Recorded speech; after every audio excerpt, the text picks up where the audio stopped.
Huh? Stick a bit in anyway. Yeah, sure. What's the situation here then, Ben? We're just trying to work a fuel mix out.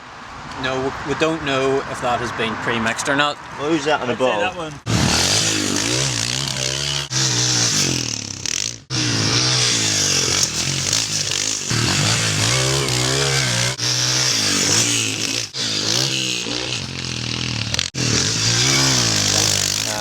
This wee van is really where it all started out for me. I suppose back when I was about 14 is when I first got into mountain biking, and this was my dad's van, and he used to take me and my brother all around the country. My dad had it all kitted out. It used to be like a proper wee camper. And then whenever I passed my test when I was 17, then my dad, you know, I suppose he was tired of taking us round everywhere, so he gave me this van as a kind of starter, and I got it painted black, and that was basically the first wee race truck I had, and now I just keep it for storing cement mixers and boats and all sorts of stuff. When I was about 20, I moved on to this one, which is the Thunder truck. So and this started out as the Just Reid race team van, and then became the first van when the team was Dirt Norco. From then it continued to escalate and get sort of more professional. So myself and Glenn O'Brien were on the road, and we nearly got gassed one night. But in Europe, if you've got a UK reg and you're parked in a lay-by, there's people, I suppose, trying to make it into the UK, and they're after your passport, really. And they drill a little hole in the van and pump sleeping gas in, send you to sleep, and then break in and steal all your shit. Me and Glenn were actually pulled in, and the next thing we heard a drill, and there was a guy like drilling the side of the van. So that's probably the sketchiest things ever happened. Like, okay. But we didn't need to sleep after that. It woke us up and we drove to the boat. So after the Thunder truck, we moved on to the VD, the Vampire Deluxe.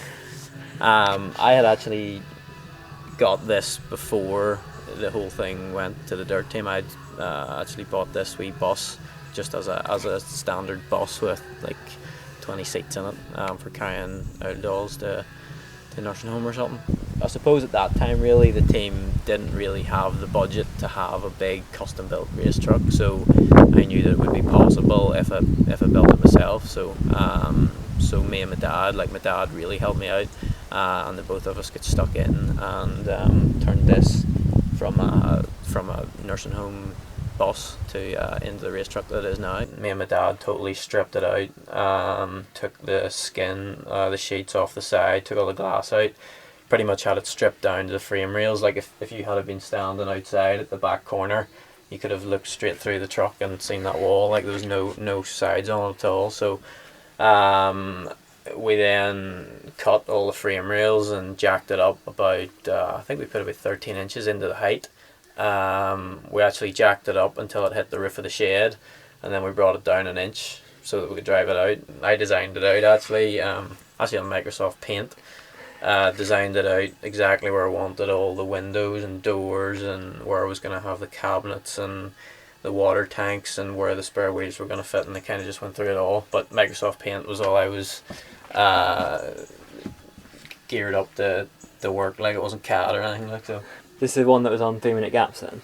This would have been on 3 minute gaps. I was sitting in that front seat with Grinder because yeah, it was. I remember thinking, like, how the hell am I going to be ready to go and race? Like, I was trying. I suppose at that time when I really should have been training, I was doing long days and nights trying to get this thing ready. And it actually took. I mean, before it was sort of at a finish stage, it really took about 3 or 4 off seasons to get it to the stage that it is now, because I kind of got the truck to a point, I suppose, and then really felt that my training and racing was lacking because I was putting so much time into trying to get this thing finished off and manage the team. So I actually got Derek Davron to help me out, and he actually finished it off. This truck doesn't owe me a thing, you know. It's like, I'm glad I put the effort in, because as I say, at that time,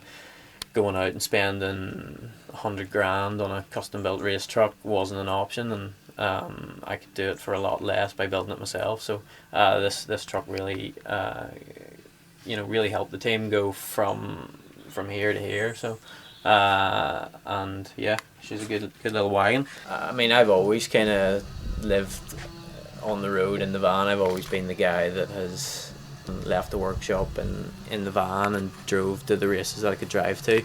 I've never really been into kind of flying in myself. I kind of like to be with the vehicle and make sure it gets there safe and whatnot.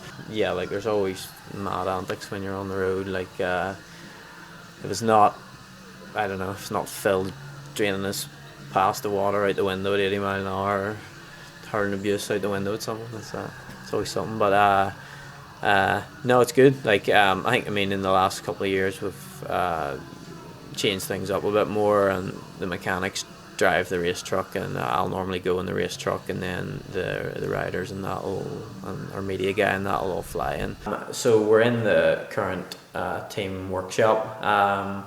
A bit of another unfinished project really, trying to get it all exactly the way I want it. I want to make it just super easy, quick and efficient for the mechanics to get stuff ready to pack the truck and get on the road. I really didn't have a big enough workshop to do what I was doing, and it was always really difficult to get, to have a mechanic's help, because they're always having to ask you, where's the rear mechs and this and that, and there'd be parts in the living room, there'd be parts in the kitchen, just everything was just everywhere because there wasn't a single big enough workshop. So this works out really well, because I can keep absolutely everything team related in this one building, which means it's just super easy for the mechanics to kind of grab what they need. I suppose you're a couple of months too soon. If you were here in a couple of months, it would be nicely finished off, and there'd be a team logo above the bikes, and all the parts drawers would be labelled, and it would look a bit nicer. But